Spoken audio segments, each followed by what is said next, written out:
आज जो कहानी आप सुनने जा रहे हैं वो सिर्फ एक क्राइम स्टोरी नहीं है।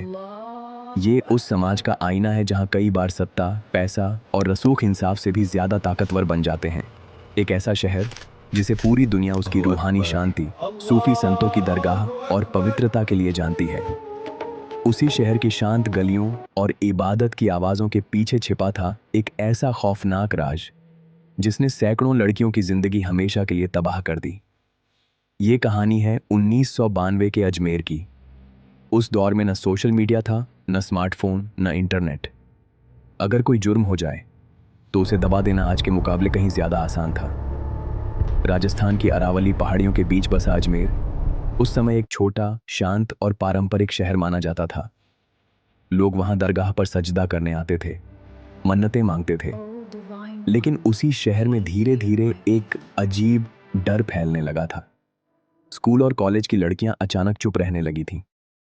कई लड़कियों ने स्कूल जाना बंद कर दिया, कुछ ने शहर छोड़ दिया और कुछ ने तो अपनी जिंदगी ही खत्म कर ली। पूरा शहर सवाल पूछ रहा था, आखिर हो क्या रहा है? लेकिन कोई बोलने की हिम्मत नहीं कर पा रहा था, क्योंकि जिन लोगों के नाम सामने आ रहे थे वो कोई आम अपराधी नहीं थे। वो शहर के सबसे रसूखदार परिवारों से जुड़े लोग थे। सफेद कपड़े पहनने वाले, बड़ी गाड़ियों में घूमने वाले, राजनीति और सत्ता से जुड़े लोग। इनमें सबसे चर्चित नाम था फारूक चिश्ती। उसके साथ नफीस चिश्ती, कैलाश सोनी, हरीश तोलानी और कई दूसरे लोग थे। ये सभी ऐसे परिवारों से आते थे जिन्हें समाज में बेहद सम्मान दिया जाता था, लेकिन उस सम्मान के पीछे छिपा था एक डरावना चेहरा। इन लोगों का तरीका बेहद शातिर था। वो किसी लड़की का अपहरण नहीं करते थे। पहले किसी स्कूल या कॉलेज की लड़की से दोस्ती की जाती। महंगे गिफ्ट, बड़ी गाड़ियां, झूठा प्यार और भरोसा। धीरे धीरे लड़की को यकीन दिलाया जाता कि वो खास है। उस उम्र में जब इंसान सही और गलत को पूरी तरह समझ नहीं पाता, कई लड़कियां उनके इस जाल में फंस जाती। फिर एक दिन किसी बहाने, बर्थडे पार्टी, दोस्त की मीटिंग या किसी छोटे फंक्शन के नाम पर लड़की को शहर के बाहर बने किसी फार्म हाउस पर बुलाया जाता। लेकिन वहां कोई पार्टी नहीं होती थी। वहां इंतजार कर रहे होते थे कई दरिंदे। जैसे ही लड़की अंदर पहुंचती, उसके साथ गैंगरेप किया जाता। वो चीखती, रोती, रहम की भीख मांगती, लेकिन उन मोटी दीवारों के बाहर उसकी आवाज सुनने वाला कोई नहीं होता। और फिर शुरू होता इस पूरे खेल का सबसे डरावना हिस्सा। कमरे के किसी कोने से कैमरे का फ्लैश चमकता, खचाक, एक तस्वीर। बस वही तस्वीर उस लड़की की पूरी जिंदगी को कैद कर लेती थी। उस समय कैमरे में फिल्म रोल इस्तेमाल होते थे और उन तस्वीरों की ताकत इतनी खतरनाक थी कि एक लड़की की पूरी जिंदगी, उसके परिवार की इज्जत और उसका भविष्य एक पल में खत्म हो सकता था। आज कम से कम सोशल मीडिया पर आवाज उठाई जा सकती है, हेल्पलाइन है, साइबर सेल है। लेकिन 1992 में एक तस्वीर किसी लड़की की सामाजिक मौत के बराबर थी। छोटे शहरों में इज्जत का पूरा बोझ सिर्फ लड़की के कंधों पर डाल दिया जाता था। यही उनकी सबसे बड़ी कमजोरी बन गई। इसके बाद शुरू होता ब्लैकमेल। दरिंदे लड़कियों से कहते, अगर ये तस्वीरें तुम्हारे परिवार या समाज तक पहुंच गईं तो तुम्हारी जिंदगी खत्म हो जाएगी। इसलिए जब बुलाया जाए तब आना होगा और अपनी सहेलियों को भी साथ लाना होगा। सोचिए, उस समय एक लड़की पर क्या गुजरती होगी। उसे पता था कि अगर उसने सच बताया तो समाज उसी को दोष देगा। लोग उसी के चरित्र पर सवाल उठाएंगे। यही डर उन अपराधियों की सबसे बड़ी ताकत था। इसी ब्लैकमेल के जाल में फंसी थी सुषमा। ये उसका असली नाम नहीं था। मीडिया ने उसकी पहचान छिपाने के लिए उसे ये नाम दिया था। वो सिर्फ 19 साल की एक साधारण लड़की थी, सपने देखने वाली, अपने भविष्य के बारे में सोचने वाली एक मासूम लड़की। लेकिन एक दिन उसके ही जानने वाले ने उसे धोखे से फार्म हाउस बुलाया। वहां कई लोगों ने मिलकर उसके साथ दरिंदगी की। इसके बाद उसका जीवन नरक बन गया। उसे बार बार बुलाया गया, अलग अलग जगहों पर ले जाकर उसका शोषण किया गया। वो गर्भवती हो गई। उसने एक बच्चे को जन्म दिया जिसकी कुछ समय बाद मौत हो गई। एक 18 साल की लड़की के लिए ये सब किसी जिंदा मौत से कम नहीं था। लेकिन सबसे दर्दनाक बात यह थी कि समाज ने उसका साथ नहीं दिया। लोगों ने उसी पर सवाल उठाए, कहा, ताली एक हाथ से नहीं बजती।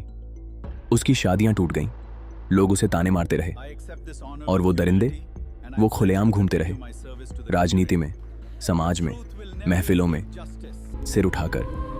धीरे धीरे पता चला कि ये मामला सिर्फ एक लड़की का नहीं था।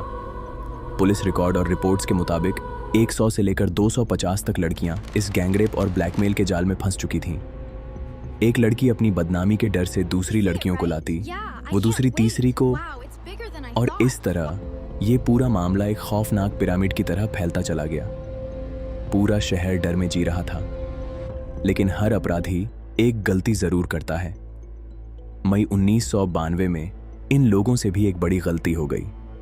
अपने रसूख और घमंड में उन्होंने उन तस्वीरों के रोल शहर के एक फोटो स्टूडियो में धुलने के लिए दे दिए।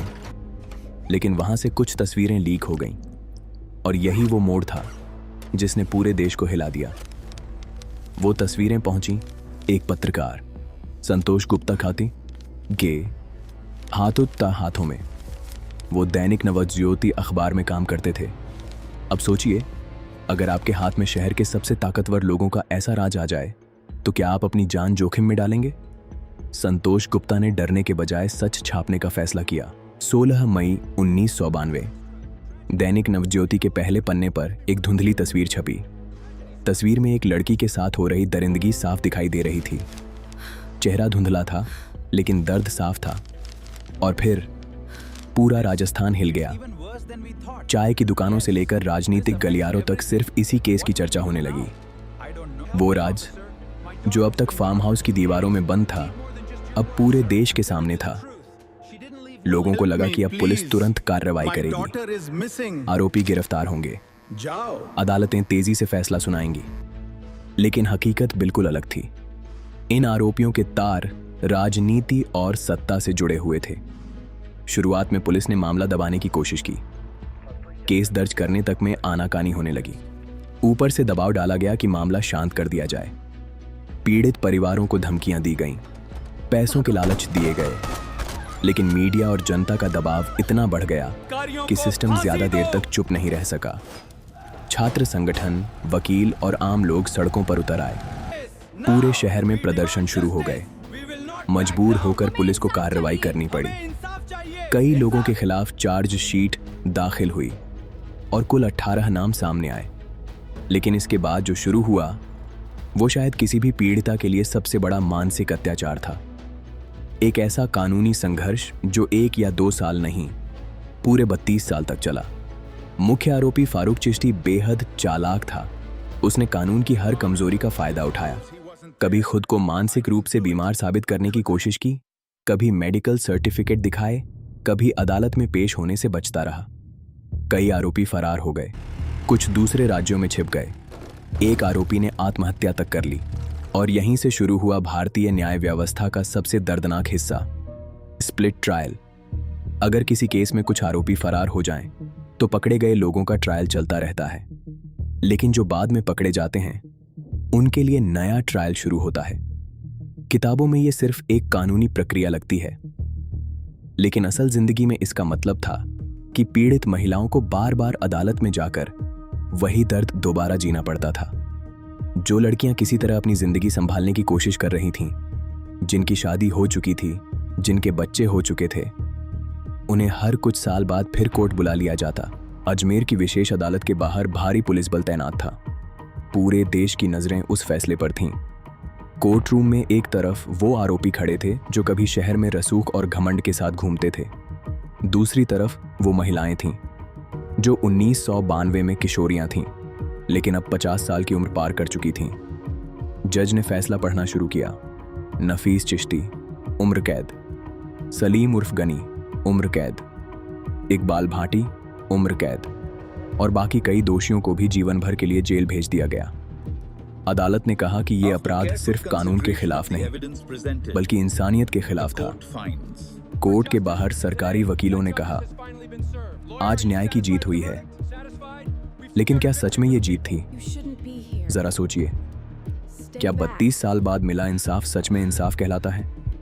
आरोपियों को बुढ़ापे में जाकर जेल हुई, लेकिन पीड़ित महिलाओं ने अपनी पूरी जवानी डर, शर्म और अदालतों के चक्कर में गुजार दी। उनका बचपन छिन गया, उनके सपने खत्म हो गए। उनकी पूरी जिंदगी एक ऐसी मानसिक जेल में बीती जिसकी कोई सलाखें नहीं थीं। और सबसे बड़ी विडंबना ये है कि इतने साल बाद भी एक आरोपी अब तक फरार है। 3 दशक बीत गए, लेकिन सिस्टम उसे पकड़ नहीं पाया। शायद वो कहीं और नई पहचान के साथ जिंदगी जी रहा होगा, जबकि उसकी शिकार महिलाएं आज भी रातों में डर कर उठ जाती होंगी। ये कहानी सिर्फ अजमेर की नहीं है। ये कहानी उस मानसिकता की है जहां समाज आज भी लड़की की इज्जत को उसके शरीर से जोड़कर देखता है। अगर उस वक्त समाज ने पीड़ित लड़कियों का साथ दिया होता, उन्हें दोषी न माना होता, तो शायद वो ब्लैकमेल कभी सफल ही नहीं होता। असल ताकत सिर्फ कैमरे या पैसों में नहीं थी। असल ताकत थी समाज के उस डर में, जहां बदनामी का बोझ सिर्फ लड़की उठाती है। और यही इस केस का सबसे बड़ा सबक है। आज तकनीक बदल चुकी है। मोबाइल कैमरे हैं, सोशल मीडिया है, डीप फेक है, इंटरनेट है। लेकिन सवाल वही है, क्या हमारा सिस्टम अब इतना मजबूत हो चुका है कि किसी दूसरी सुषमा को इंसाफ के लिए 32 साल इंतजार न करना पड़े? क्या आज भी कोई रसूखदार इंसान तकनीक और सत्ता का इस्तेमाल करके किसी नई खामोशी का जाल नहीं बुन रहा? और अगर कल आपके अपने परिवार की कोई लड़की ऐसी स्थिति में फंस जाए, तो क्या आप इस सिस्टम पर भरोसा कर पाएंगे? सोचिएगा जरूर, क्योंकि जब तक समाज पीड़िता को दोष देना बंद नहीं करेगा, तब तक ऐसे दरिंदों की असली ताकत खत्म नहीं होगी।